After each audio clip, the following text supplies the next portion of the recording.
नमस्कार दोस्तों, आज पढ़ने वाले हैं कहानी द एडवेंचर ऑफ टोटो। टोटो एक बंदर का नाम है और ये बहुत ही इंटरेस्टिंग, बहुत ही रुचिकर बंदर है, बहुत ही शैतान और नटखट बंदर है। चलो इसकी कहानी पढ़ते हैं। ये कहानी को लिखा गया है रस्किन बॉन्ड के द्वारा, जो बहुत ही शानदार, बच्चों के लिए बहुत ही अच्छी अच्छी रुचिकर कहानियां लिखते हैं। तो चलो करते हैं आज के वीडियो की शुरुआत। इस लेखक के दादाजी जो हैं, उन्होंने क्या किया, एक टांगा के जो ड्राइवर हैं उनसे 5 रुपए में ये टोटो जो मंकी है इसको खरीद लिया। ठीक है। अब दादाजी कह रहे हैं कि टोंगा ड्राइवर जो है उनके पास ये लाल रंग का जो मंदिर जो था वो बंधा हुआ था। किस चीज से बंधा हुआ था? Feeding truck. फीडिंग ट्रक का मतलब है एक ऐसी बर्तन जिसमें खाने का सामान रखा जाता हो। ऐसा भारी बर्तन होगा, उससे ये बंधा हुआ था। और दादाजी ने कहा कि वहां पे ये बिल्कुल उचित सही नहीं लग रहा था। तो दादाजी ने सोचा कि उनके पास एक छोटा सा जो चिड़ियाघर है, अजायब घर है, जहां बहुत सारे जानवर है, क्यों ना मैं इसे वहां पे लेके चला जाता हूं। तो उन्होंने उसको ये 5 रुपए में खरीद लिया। टोटो एक बहुत ही सुंदर आकर्षक बंदर था। उसकी जो चमकीली आंखें थी वो बहुत शानदार शैतानी के साथ चमकती थी। उसकी आईब्रोज जो थी वो अंदर की तरफ धंसी हुई थी। उसके दांत जो थे वो बहुत शानदार रूप से चमकते थे।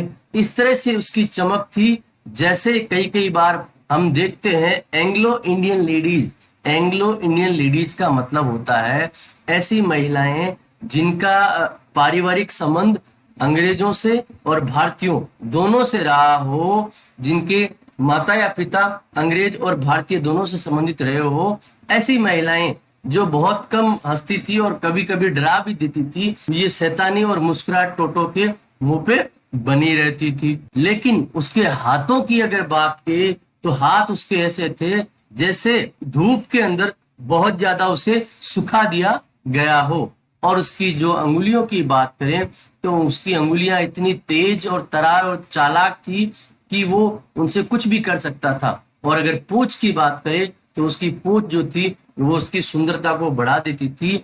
और दादाजी ने कहा कि ये जो पूंछ है ये इसकी एक हाथ की तरह भी काम करती है, इससे ये बहुत सारे काम और भी कर सकता है। जिन भी ये शाखाओं से लटकना वगैरह है वो इससे काम लिया करता था अपनी पूंछ से। और कुछ भी शानदार खाना ऐसे जो इसके पास पहुंच नहीं पा रहा हो वो उसे अपनी पूंछ से खींच लिया करता था।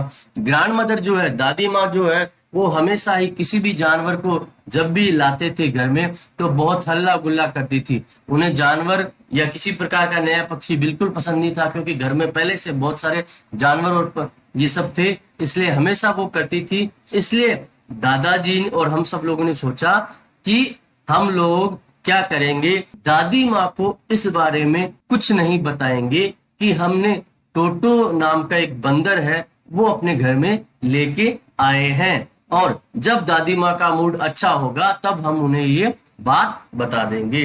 दादाजी और मैंने क्या किया, मेरे कमरे के अंदर ऊपर एक ऐसा हिस्सा बना हुआ था जहां कुछ रख सकते हैं, वहां पे टोटो को शिफ्ट कर दिया और वहां पे उसे बांध दिया। और फिर हमने देखा कि हम उसे वहां पे एक बार कुछ समय के लिए सुरक्षित रख सकते हैं। वहां पे एक खूंटी से उसको, रस्सी से उसको बांध दिया गया। लेकिन कुछ समय बाद में दादाजी और मैं जब टोटो को छुड़ाने के लिए आए तो हम आने पर वहां पे आश्चर्यचकित रह गए, क्योंकि हमने देखा कि दीवार जो थी, दीवार पे कुछ जो प्लास्टर जो था वो उखड़ा हुआ था और दीवार पे ईंटें मीटे और वो भी थोड़ी बहुत उखड़ी हुई नजर आई। हम चकित रह गए कि ये सब क्या हो गया। हमने देखा जिस खूंटी से हमने उस टोटो को बांधा था वो अब वहां से निकल चुकी थी। और टोटो ने क्या किया, मेरा स्कूल का जो कोट था वो जो वहां लटक रहा था उसको टुकड़ों टुकड़ों में बांट दिया। और दादाजी कहने लगे अगर थोड़ा समय इसे और दिया जाता तो ये पता नहीं क्या कर सकता था। हमें चिंता करने की आवश्यकता नहीं है, बंदर इसी तरह से शैतानियां करते हैं। शायद तक दादाजी उसकी शैतानी को देख के खुश भी हो रहे थे। और दादाजी ने कहा कि ये बंदर बहुत चालाक है, अगर हम इसे थोड़ा समय और देते तो ये तुम्हारे कोट से क्या करता, रस्सी बना लेता और इस खिड़की के सहारे भाग भी यहाँ से जाता। घर में वो मौजूद है इस बात को छिपाना बड़ा ही मुश्किल था, लेकिन हमने किसी प्रकार से इस सीक्रेट को, इस रहस्य को बनाए रखा। टोटो को बाद में हमने क्या किया, सर्वेंट वाला जो क्वार्टर है वहां उसको स्थानांतरित कर दिया, वहां उसको ट्रांसफर कर दिया, जहाँ पे बहुत सारे जानवर रहा करते थे। एक टोर्टोइज वहां कछुआ रहता था, कुछ रेबिट्स वहां रहते थे, और एक पालतू गिलहरी वहां रहते थे, और कुछ समय के लिए मेरी पालतू बकरी भी वहां रहती थी। वहां टोटो को शिफ्ट कर दिया गया। लेकिन ये जो मंकी है, ये जो बंदर है, अपने साथियों को बिल्कुल सोने देने के मूड में नहीं था। और एक बार दादाजी जब देहरादून जा रहे थे अगले दिन सहारनपुर अपनी पेंशन को लेने के लिए, तो दादा ने सोचा कि ये मंकी यहाँ बहुत शैतानी करता है, टोटो यहाँ बहुत परेशान करता है सबको, तो इससे अच्छा ये होगा कि इसको मैं साथ ही लेके चला जाता हूँ। दुर्भाग्य से मैं उस समय दादाजी के साथ में नहीं जा सका, लेखक उस समय दादाजी के साथ नहीं जा सका, और इसके बारे में उसने बाद में बताया। कैनवस का एक बड़ा सा बैग लिया गया, उसमें टोटो को रखा गया, उसमें पहले घास फूस बिछाई गई ताकि टोटो उसमें आराम से लेट सके, ताकि वो वहां पे यात्रा में परेशान भी न कर सके किसी को, और बच के भी नहीं जा सके। लेकिन टोटो कहाँ रुकने वाला था।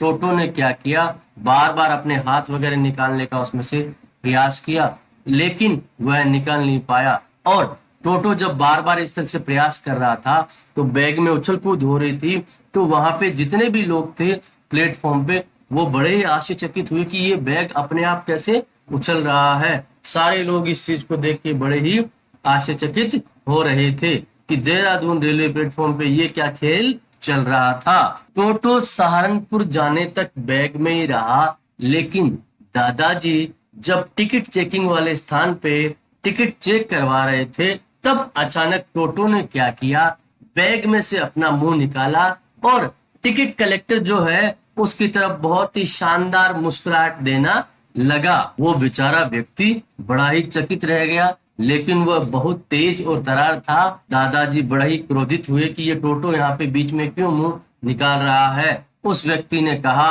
कि सर, आपके पास तो एक डॉग है, कुत्ता है, और आपको इसका पैसा भी देना पड़ेगा, क्योंकि हमारे नियम है कि जो भी 4 पैरों का जानवर होता है उसके यहाँ पे पैसे लगते हैं। लेकिन दादाजी ने उससे बहुत बहस की कि भाई ये जो है ये एक बंदर है, ये कुत्ता नहीं है, और इसे आप कुत्ता नहीं कह सकते। लेकिन वो टिकट कलेक्टर बिल्कुल भी मानने को तैयार नहीं था, और 3 रुपए उसका चार्ज उसने ले लिया। दादाजी के पास कुछ भी करने को नहीं था। उसके बाद में दादाजी ने क्या किया, अपनी जेब से अपने पालतू कछुए को बाहर निकाला, बोला आप तो सारे जानवरों के पैसे लेते हो, तो बताओ इसके लिए भी मुझे कुछ देना होगा क्या। टिकट कलेक्टर ने बहुत ही सावधानी से, प्यार से उसको देखा, उसे थोड़ा सहलाया, उसका थोड़ा लाड किया, और विजयी मुस्कान के साथ में कहा, नहीं नहीं, इसका कोई भी चार्ज नहीं लगेगा, इसका कोई भी पैसा नहीं लगेगा, क्योंकि ये तो कुत्ता है ही नहीं। जब टोटो को अंतिम रूप से दादी माँ के द्वारा स्वीकार कर लिया गया, तब उसे हमारा जो जानवरों को रखने का जो बाड़ा है, वहां पे हमारे घरेलू जो गधा है जिसका नाम नाना है, उसके साथ में उसको रख दिया गया। पहली रात जब टोटो वहां सो रहा था, तो ग्रैंडफादर जो हैं, दादाजी जो मेरे हैं, वहां घूमने के लिए गए, देखने के लिए कि टोटो सही ढंग से है या नहीं। दादाजी वहां पहुंच के बड़े ही आश्चर्यचकित हुए कि नाना जो है पता नहीं किस कारण से अपनी जो रस्सी है, अपने जो बांधने की जगह है, उससे अपने सिर को बहुत दूर कर रहा था, और अपने जो खाने का चारा है उससे भी वो बहुत दूर भागने का प्रयास कर रहा था। दादाजी को इसका कारण कुछ भी समझ नहीं आया, लेकिन दादाजी ने क्या किया, उसकी पीठ पे थपथपाया और फिर उसको पीछे की तरफ करने का प्रयास किया। तब वो जो है टोटो से दूर जाना चाह रहा था। दादाजी को सारी बात समझ में आ गई कि टोटो ने उसको जरूर ही परेशान किया है। टोटो ने क्या किया, उसको कान के आसपास में दांत चुभो दिए। अब टोटो और नाना जो कभी भी अपने जीवन में दोस्त नहीं बन सके। टोटो के लिए एक बहुत ही शानदार उत्सव होता था जब वो ठंडे मौसम के अंदर गरम गरम पानी से नहाने का काम किया करता था। दादाजी कहते हैं कि दादी जी उसके लिए गर्म पानी करती है और टोटो क्या करता, बहुत चालाकी से उसका टेम्परेचर चेक करता है कि पानी गर्म हुआ या नहीं हुआ। उसके बाद धीरे धीरे वो क्या करता है, पहले अपना एक पैर रखेगा, फिर दूसरा पैर रखेगा, फिर वो गर्दन तक आराम से पानी में चला जाएगा और नहाने का पूरा आनंद लेगा। शायद उसने लेखक को या मुझे नहाते हुए ऐसे देखा होगा, इसीलिए वो ऐसा करता है। एक बार आरामदायक स्थिति में आने के बाद में वह क्या करेगा, साबुन अपने हाथ में लेगा और हाथों और पैरों पे सब जगह साबुन लगाएगा। जब पानी ठंडा हो जाता है तो धीरे धीरे इससे निकल के आएगा और किचन में आग के पास चला जाएगा ताकि अपने आप को सुखा सके। अगर इस समय इस क्रिया के दौरान कोई भी हंसता है तो उसको बड़ा ही चोट पहुंचती है और वो नहाने से मना कर देगा। एक दिन टोटो लगभग जल ही गया था, लेकिन उसे किसी तरह से बचा लिया गया। एक बहुत बड़ी किचन में केटल जो थी वो रखी गई थी, उसमें पानी गर्म हो रहा था और चाय बनाने की तैयारी चल रही थी। टोटो के पास करने को कुछ भी नहीं था, तो उसने क्या किया, उसका ढक्कन हटाया, देखा कि पानी ठीक ठाक गर्म हो गया और उसके अंदर चला गया। अब धीरे धीरे धीरे धीरे पानी गर्म होने लगा और जैसे जैसे पानी गर्म होने लगा वैसे वैसे टोटो की समस्या बढ़ने लगी। टोटो अपने आप को ऊपर उठाने लगा, वो सोचा कि मैं बाहर आ जाऊं, वो उछलने लगा, कूदने लगा, लेकिन बाहर नहीं निकल पाया। वो तो संयोग अच्छा रहा कि दादी माँ वहां पहुंच गई। दादी माँ ने उसको जलने से बचा लिया, वरना टोटो उस दिन बहुत ज्यादा पानी में उबल जाता। अगर टोटो के बारे में हम ये कहें कि उसमें कोई विशेष ऐसा भाग है जो शैतानी के लिए बना है, तो टोटो में वो भाग है, वो वास्तव में बहुत बड़ा बना हुआ था। वह हमेशा चीजों को फाड़ता, तोड़ता, फोड़ता रहता था और नुकसान किया करता था। जब कभी मेरी चाचियां मेरे घर पे आया करती थी तो वह हमेशा उनके कपड़ों को यहाँ वहां से खींच के फाड़ दिया करता था। एक दिन दोपहर के खाने के समय की बात है, हमने एक बहुत बड़ी प्लेट में पुलाव रखे थे जो डाइनिंग टेबल के बीचों बीच रखे हुए थे। जब हम कमरे में उसको खाने के लिए आए तो देखा कि टोटो जो है ठूस ठूस के चावल खा रहा था। मेरी दादी माँ उस पर चिल्लाई, लेकिन टोटो ने दादी माँ की तरफ प्लेट फेंकी और मेरी एक चाची उसको पकड़ने के लिए दौड़ी तो उस पे टोटो ने पानी का गिलास फेंक दिया। और जब दादाजी आए तो टोटो ने क्या किया, वो पुलाव वाली जो प्लेट है उसको उठा के वहां से खिड़की से बाहर चला गया। हमने देखा कुछ समय बाद में टोटो हमारा जो कटहल का जो पेड़ है उसके ऊपर चला गया और वो प्लेट उसके हाथ में है। वो दोपहर तक वहीं रहा, आराम से धीरे धीरे पुलाव को खाता रहा और अंतिम दाने तक उसने पूरा पूरा आनंद वहां पे ले लिया। और उसके बाद में दादी माँ को चिढ़ाने के लिए, जो कि उनपे चिल्लाई थी, उसने क्या किया, वो प्लेट नीचे फेंक दी और वो जो प्लेट जब टुकड़ों में बट गई तो वो बहुत ही मुस्कुराने और खुश होने लगा। वास्तव में अगर देखा जाए तो टोटो इस प्रकार का जानवर नहीं है जिसे हम लंबे समय तक घर पे रख सकते हैं। दादाजी को भी यह बात महसूस हो गई और हम लोग इतने पैसे वाले नहीं थे कि रोज रोज बर्तनों का, कपड़ों का, पर्दों का और दीवार पे जो कलर है, जो रंग है, उसका नुकसान सहन कर सके। इसलिए दादाजी और हम सब लोगों ने निर्णय लिया कि इसे वापस उस पोंगा ड्राइवर को दे दिया जाए और दादाजी ने उसको 3 रुपए में वापस बेच दिया। दोस्तों, अगर वीडियो अच्छा लगा हो तो प्लीज लाइक, शेयर और सब्सक्राइब करना ना भूले।